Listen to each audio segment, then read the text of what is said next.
பெஞ்சல் புயல் காரணமாக ஆவடி சுற்றுவட்டார பகுதிகளில் காலை 11 மணி முதல் மின்வெட்டு ஏற்பட்டிருக்கிறது. ஆவடி அடுத்த காந்தி நகர், பட்டாபிராம், நெபிலிச்சேரி உள்ளிட்ட பகுதிகளில் மின் விநியோகம் பாதிக்கப்பட்டிருக்கிறது. திருநீர்மலை சுற்றுவட்டார பகுதிகளிலும் மின்வெட்டு ஏற்பட்டிருக்கிறது. மழைநீர் வடிந்த பிறகு மின் விநியோகம் செய்யப்படும் என்று மின்வாரியம் தகவல் தெரிவித்திருக்கிறது. கூடுதல் விவரங்களோடு நமது செய்தியாளர் ரமேஷ் நம்மோடு இணைந்திருக்கிறார். ரமேஷ், மழை காரணமாக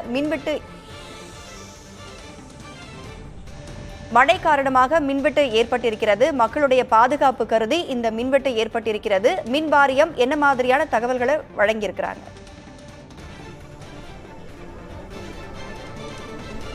அதாவது பில்லர் பாக்ஸ் வரை தண்ணீர் இருந்தால் மின்சாரம் துண்டிக்கப்படும் என்று மின்சார வாரிய அதிகாரிகள் தெரிவிக்கிறாங்க. ஆவடியில என்ன நிலைமை அப்படின்றது நம்ம இங்க இருக்கக்கூடிய கேட்டோம். எப்ப சார் அவங்களுக்கு மின்சாரம் வரும் அப்படின்னு நம்ம கேட்கும் போது, சார் எங்களுக்கும் கால்ஸ் வந்திருக்கு, நாங்க மின்சாரத்தை தர தயாராக இருக்கிறோம், ஆனால் அங்க அந்த பில்லர் பாக்ஸ் வரை தண்ணீர் இருந்தால் அது பாதிப்பை ஏற்படுத்தும், அதாவது உயிரிழப்புகள் குறிப்பாக பல்வேறு விஷயங்களுக்கு வழிவகுக்கும் என்பதால் தான் மின்சாரத்தை ரத்து செய்திருக்கிறோம்.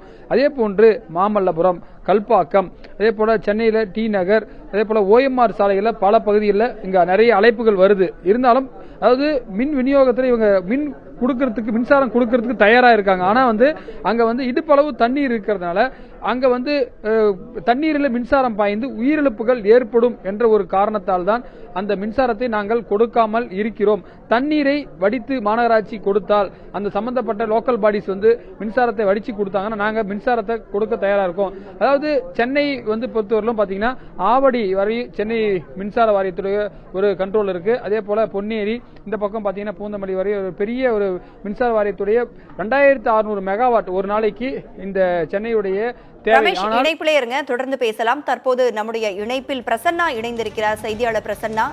பிரசன்னா, தற்பொழுது நீங்க எந்த பகுதியில இருக்கிறீங்க? மின்வெட்டு ஏற்பட்டிருக்கிறது, அங்க என்ன மாதிரியான சிரமங்களுக்கு மக்கள் ஆளாகி இருக்கிறார்கள், என்ன விவரமங்க?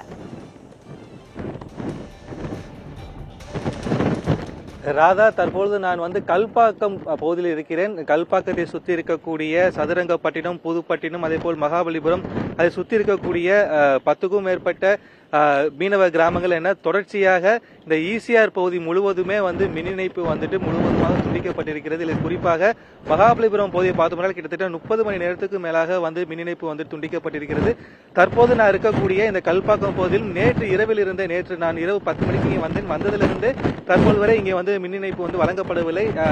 பெரிய பெரிய லாட்ஜில் இருக்கவங்க இன்வெர்டர் வச்சு இங்க கரண்ட் கொடுத்துட்டு இருக்காங்க. பல பகுதியில் மின்சார துண்டிப்பு எதுவுமே இல்லாம 360 டிகிரி அனைத்திலுமே தற்போது மின் இணைப்பு துண்டிக்கப்பட்டிருப்பதை காட்சியில பார்க்கலாம். அங்க சிவப்பு கலர்ல லைட்டு எரியுது, அது கல்பாக்கம் அணுமின் நிலையம். அங்கேதான் மின்சாரமே உற்பத்தி செய்யப்படுது. அந்த பகுதியில் மட்டும்தான் மின்சாரமானது அந்த கல்பாக்கம், அதாவது அந்த டவுன், அதாவது அந்த அணுசக்தி நகர், அந்த பகுதியில் மட்டும்தான் மின் இணைப்பு தவிர அதை சுத்தி இருக்கக்கூடிய நான் மேற்கொள்ள சொன்ன அந்த பல கிராமங்கள், சதுரங்கப்பட்டினம், சட்ராக்குண்ட நிலையில் மின் இணைப்பு வழங்கப்படாம தான் இருக்குது. காரணம் கேட்டோம்னா இங்க பலத்த காத்து வீசுறதுனால இங்க எல்லாமே மின்கம்பங்கள் நட்டு தான் அந்த இடத்துல மின்சார வயரை ஒவ்வொரு கம்பத்துக்கும் பொருத்தி கொண்டுட்டு போறாங்க. அதனால பலத்த காத்து வீசும்போது அந்த மின்கம்பங்கள் சரிஞ்சு விழுறதுனால ஒரு விபத்து ஏற்படுறதுக்கான வாய்ப்பு இருக்கும். அப்படின்றதுனால மின் இணைப்பை கிட்டத்தட்ட ஒரு 30 மணி நேரமா துண்டிக்கப்பட்டு இருக்குது. இதுவே அந்த கல்பாக்கம் அந்த அணுமின் நிலையத்தை சுற்றி பார்த்தோம் அப்படின்னா எல்லாமே பூமிக்கு அடியில மின்சார வயரை பல வருடங்கள் முன்னாடி கொண்டு போயிட்டாங்க. அதனால அங்கே பராமரிப்பு பணி ஏற்படும் மட்டும்தான் அந்த மின் தடை ஏற்படுமே தவிர மற்றபடி ஒரு நாள் கூட இங்க மின் தடை ஏற்பட வாய்ப்பே கிடையாது. எனவே இந்த சுற்றி இருக்கக்கூடிய பகுதியில் மின் இணைப்பை கொடுக்க நடவடிக்கை கோரிக்கை இருக்கிறது. மின் விநியோகம் ரத்து செய்யப்பட்டிருக்கிறது, அதனால் ஏற்பட்டிருக்கக்கூடிய பாதிப்புகள் குறித்தும் காரணங்கள் குறித்தும் விளக்கியமைக்கு நன்றி திரு ரமேஷ், பிரசன்னா, இருவருக்கும் நன்றி.